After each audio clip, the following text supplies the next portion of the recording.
ay rated SPG. Striktong patnubay at gabay ng magulang ang kailangan. Maaaring may masiselang tema, lengguwahe, karahasan, sexual, horror o droga na hindi angkop sa mga... Si Ligaya naman nga ang mapapahamak sa kamay nga nito ni Olive dahil nga ay alam na nga ni Ligaya ang katotohanan sa pagkatao nga nito ni Olive na nagpapanggap nga ngayon na bilang Jade. Kaya naman nga to upang pigilan nga ni Olive itong si Ligaya, sabihan nga ang katotohanan dito nga kay Danilo at Muki na nagpapanggap nga lang itong si Olive bilang Jade. Iginapos niya nga itong si Ligaya at ikinulong nga sa storage room. Samantalang laking pagbabago nga nito ni Muki ngayon ngang malaya na nga siyang pinapayagan nga nito ni Jade na pumarty.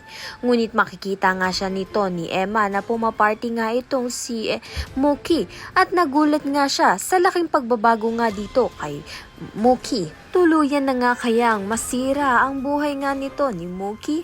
Samantalang patuloy pa rin nga itong si Olive na niloloko nga itong si Danilo at kunwari pa nga siyang nagsiselos na tinitignan pa rin nga ni Danilo ang litrato nga nila noon nito ni Emma. Sa kabilang banda naman nga patuloy pa rin ngang tinutulungan ni Logan ito ngang si Emma upang maghiganti nga dito kay Olive at kay Danilo. Kaya naman nga't magtagumpay nga kaya ito ngang si Emma. Kaya naman nga tayan at iba pa ang dapat natin pakaabangan.